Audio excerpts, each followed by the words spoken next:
Magpadayon kita sa ato ang tema. Mahitungod sa pulong nga wasted at or gikalasan nato o gausik-usika nato. Una, usik sa pagtigom o kwarta. Aron makapalit sa manindot nga bala. Aron makapalit sa manindot na kutsi. Og makapalit sa klase-klaseng mga alahas. Og usab makapalit sa luag kayo nga kayutaan. O ngano man nga usik man ang pagtigom sa maong mga bahandi ni aning kalibutan.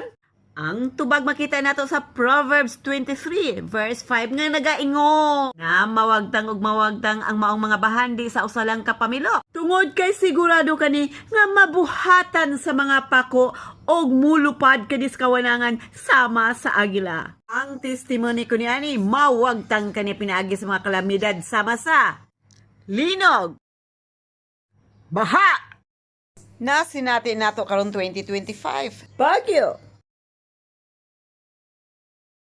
sunog gubat sa Israel. Nakurat na lang ta pagkaugma nga pobre na sadta. Sa Proverbs chapter 29:23, nga nagaingon ang taong mapahitason. Pagadalhon kani sa kalautan. Apan ang taong mapainobsano ng espiritu, makaangkon kani og dungog. Nakasulat, hinagiban, pulong sa Dios.